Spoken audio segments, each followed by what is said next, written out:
So madam ఇంకొక caller అయితే ఉన్నారు, లక్ష్మణ్ గారు జగిత్యాల నుంచి. లక్ష్మణ్ గారు నమస్కారం. సార్ నమస్కారం సార్. చెప్పండి, సమస్య ఏమిటండి? సార్ మాది చెక్ బౌన్స్ వేసాము సార్, దగ్గర ఇప్పుడు 2 years అవుతుంది చెక్ బౌన్స్ వేసి. అయితే చెక్ బౌన్స్ వేసిన తర్వాత వాళ్ళు ఎవరైతే క్లయింట్స్ మంతెన పద్మ అనే వ్యక్తి కోర్టుకు అసలుకి అటెండ్ కావట్లేదు. అయితే జడ్జి గారు ఏమంటారు అంటే మీరే ఒక స్టెప్ తీసుకోండి, పోలీస్ స్టేషన్కి వెళ్ళండి అని చెప్పారు. చాలా సార్లు ఎస్ఐ గారిని కలిసాను, కోర్టు వాళ్ళని కలిసాను, చెప్తానే ఉన్నాను. వాళ్ళకు కాల్ చేసినా కానీ నో రెస్పాండ్, వాళ్ళు రావట్లేదు. వీళ్ళకి చెప్తేనే వీళ్ళు పట్టించుకుంటారు. ఆ మంతెన పద్మ మీద అరెస్ట్ ఇట్లా వారెంట్ ఇష్యూ కూడా అయింది. పట్టుకరమ్మని ఆమె తీసుకొచ్చి జడ్జి గారు చెప్పంగా కూడా, జైల్లో వేయమని చెప్పంగా కూడా వీళ్ళు పట్టుకరావట్లేదు పోలీసు వాళ్ళు. మరి నాకు తెలిసింది ఒక న్యాయవాది, ఒక జడ్జి గారు అంటే ఒక కింగ్. ఆ కింగ్ చెప్పినాక కూడా పట్టుకరాకపోవడం ఏంది? ఒక సామాన్య వ్యక్తి అది డబ్బు పరంగా పక్కకు పెడతాం. జడ్జి గారు తీసుకురమ్మన్నప్పుడు ఏ వ్యక్తినైనా ముంగడికి తీసుకొచ్చి అక్కడ హాజరుపరచాలి. అదే డబ్బుది ఏదైనా సరే, ఏ కేసు అయినా కానీ సరే పబ్లిక్ లోపల చాలా మటుకు అవగాహన అనేది పోతుంది. కోర్టు లోపల, న్యాయం లోపల అంటే పోతే ఏం లేదు, వాయిదాల మీద వాయిదాలు వేస్తారని చెప్పేసి చాలా మంది పబ్లిక్ ఇదే అపోహలో ఉన్నారు. కోర్టుకు ఎప్పుడైతే కేసు అన్నట్టుగానే ఉన్నారు. నాది 2 కేసులు ఇదే ఉన్నారు. ఒక్కరు కూడా కోర్టుకు అటెండ్ రావట్లేదు. నోటీసులు పంపిస్తే నోటీస్ తీసుకున్నారు, అక్కడ పక్కన వాళ్ళ మారేస్తున్నారు. పబ్లిక్ లోపల చట్టం పైన ఉన్న అవగాహన ఇదే విధంగా ఉంది. ఫస్ట్ థింగ్ ఇప్పుడు మీదేదో చెక్ బౌన్స్ కేసు అన్నారు చూడండి, అది చెక్ బౌన్స్ కేసు మీద అయిపోయిందా, క్లోజ్ అయిపోయిందా అది?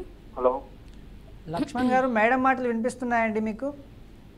చెప్పండి మేడం. మాది ఒక కేసు నెంబర్ చెప్పమంటే కూడా మేడం మీకు చెప్తాను కేసు నెంబర్. కేసు నెంబర్ పక్క పెడితే అది నేను అంటే అయిపోయిన తర్వాత మీరు మళ్ళీ మా టీంకి కాల్ చేయొచ్చు. అప్పుడు నేను మీ కేసు నెంబర్ బట్టి మీరు ఏ స్టేజ్ నుంచి చెప్తా. కానీ ఇప్పుడు ఆ డిస్పోజ్ అయింది అది కేసు ఉంది మేడం. ఈ 30 తారీఖు నాడు ఇంకొక కేసు ఏ స్టేజ్ లో ఉంది? కేసు ఏ స్టేజ్ లో ఉంది? ఇంకా అపీరెన్స్ స్టేజ్ లో ఉందా? కేసు ఆ వ్యక్తి రాకపోతే కేసు కొట్టేస్తారట. అవును, ఎక్స్పార్టీ ఆర్డర్స్ ఇస్తారు. కేసు కొట్టేరు కానీ మీకు ఫేవర్ లో ఎక్స్పార్టీ ఆర్డర్స్ ఇస్తారు. సో మీకు ఎక్స్పార్టీ ఆర్డర్స్ వచ్చాయా? ఎక్స్పర్ట్ ఆర్డర్ అంటే మేడం మీ కేసు అసలు ఏ స్టేజ్ లో ఉంది? కేసు ఈ 30 తారీఖున రాకపోతే, ఆ వ్యక్తి మంతెన పద్మ రాకపోతే కేసు ఒకరిని కొట్టేస్తారట. మమ్మల్ని జడ్జి గారు మీరే ఒక స్టెప్ తీసుకోండి, పోలీస్ స్టేషన్కి వెళ్ళండి, చెప్పండి అని చెప్పేసి లేదండి. ఇప్పుడు మీరు ఒకసారి కోర్టులో కేసు వేసిన తర్వాత నోటీసు సమ్మన్స్ పోతుంది వాళ్ళకి. ఎవరికైతే మీ రెస్పాండెంట్ అంటున్నారో ఆమెకి అది వెళ్తుంది. కోర్టు నుంచి ఫస్ట్ టైం వెళ్తుంది, సెకండ్ టైం వెళ్తుంది, థర్డ్ టైం వెళ్తుంది. తర్వాత పర్సనల్ నోటీస్ కూడా ఆర్డర్ చేయొచ్చు కోర్టు కొన్నిసార్లు. ఒకవేళ కనుక ఆమె అపియర్ కాకపోతే అరెస్ట్ వారెంట్ ఇష్యూ అవుతుంది. సో అరెస్ట్ వారెంట్ ఇష్యూ అయిందా? అయింది. 3 times అయినాయి. మరి అరెస్ట్ వారెంట్ ఇష్యూ అయితే మళ్ళీ 30వ తారీఖు ఏముంది ఇప్పుడు? ఎప్పుడైతే last time arrest warrant issue అయిందో అప్పుడు పోలీసులు అరెస్ట్ చేశారా లేదా? చేయలేదు మేడం, చేయలేదు. ఒక్కసారి అరెస్ట్ వారెంట్ ఇష్యూ అయితే కానీ పోలీసులు కనుక అది ఆమెను వెళ్ళి అరెస్ట్ చేయకపోతే ఫస్ట్ వెళ్ళి మీరు పోలీస్ స్టేషన్లో కంప్లైంట్ పెట్టాలి. ఏమంటే ఇంకా మీరు ఈ అరెస్ట్ వారెంట్ ఉంది, ఇంకెందుకు అరెస్ట్ చేయలేదని చెప్పి. అక్కడ మీకు న్యాయం జరగలేదు అనుకోండి, సేమ్ థింగ్ వచ్చి మళ్ళీ కోర్టులో జడ్జి గారి దగ్గరికి వెళ్ళి ఈ అరెస్ట్ వారెంట్ ఇష్యూ అయింది, అయినా కూడా పోలీసులు అరెస్ట్ చేస్తారని చెప్పేసి మీరు జడ్జి గారు నోటీస్కి తీసుకెళ్ళాలి ఇలా అవుతుంది అని చెప్పి. అయినా కూడా అవుతలేదంటే ఎవరైతే పోలీసులు ఉన్నారో హయ్యర్ అథారిటీస్కి వెళ్ళి కంప్లైంట్ చేయండి. ఒకవేళ అయినా కూడా ఇప్పుడు ఈవెన్ పోలీసులు అక్కడ కూడా రియాక్ట్ అవుతలేరంటే పోలీసులనే రెస్పాండెంట్ చేస్తూ హైకోర్టులో రిట్ అయ్యండి, ఖచ్చితంగా న్యాయం జరుగుతుంది. ఇప్పుడు కొన్నిసార్లు ఏంటంటే మీరు అన్నట్టు సిస్టమ్ సరిగ్గా పనిచేయదు. అంటే ఇప్పుడు కొన్ని కోర్ట్స్ ఏంటంటే చాలా ఎఫిషియెంట్గా పనిచేస్తారు. ఎగ్జాంపుల్ ఇప్పుడు హైదరాబాద్లో కోర్ట్స్ అనుకోండి, అరెస్ట్ వారెంట్ ఇష్యూ అయిందంటే నెక్స్ట్ డే అరెస్ట్ చేస్తారు. బట్ జగిత్యాలలో ఎందుకు చేస్తలేరు అనేది అక్కడ నాకు సిచ్యువేషన్ తెలియదు కాబట్టి నేను మాట్లాడడం కరెక్ట్ కాదు. సో కొన్ని ప్లేసెస్లో కొన్నిసార్లు కొంతమంది సరిగ్గా పనిచేయకపోవచ్చు. మీరు అన్నట్టు పోలీస్ డిపార్ట్మెంట్ సరిగ్గా పనిచేయకపోవచ్చు. డిపార్ట్మెంట్ కనుక సరిగ్గా పనిచేయకపోతే పని చేయించే బాధ్యత మీకుంది. రైట్స్ కూడా మీకున్నాయి, ఆ హక్కు కూడా మీకుంది, ఎందుకంటే మీరు బాధితులు. ఓకేనా? సో దానికి మీరు ఫస్ట్ థింగ్ ఇవన్నీ మీకు ఇంకా హైకోర్టుకి వచ్చి రిట్ వేయడం ఇదంతా ఎందుకు అనిపిస్తే మీడియా హెల్ప్ తీసుకోండి.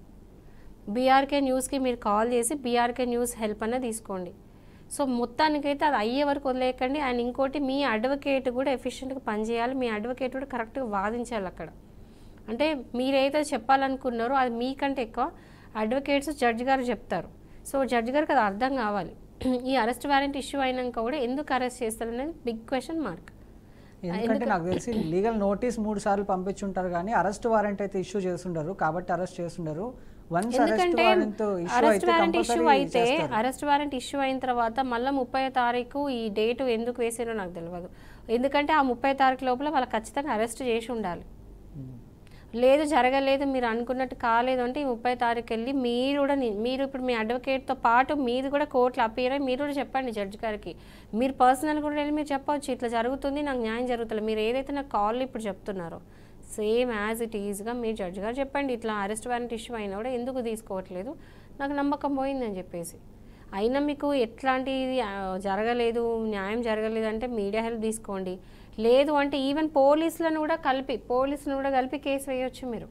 ఒకవేళ ఎవరైనా సరే government employee including police department కనుక సరిగ్గా పనిచేయట్లేదు అంటే వాళ్ళ మీద మీరు కేసు హైకోర్టులో వేయొచ్చు, ఒక రిట్ రూపంలో వేస్తే ఖచ్చితంగా న్యాయం జరుగుతుంది. ఎందుకంటే హైకోర్టు ఊరుకోదు, మందలిస్తుంది, వాళ్ళని శిక్షిస్తుంది, వాళ్ళకి కావాల్సింటే ఒకవేళ పెద్ద తప్పులైతే సస్పెండ్ కూడా చేస్తుంది.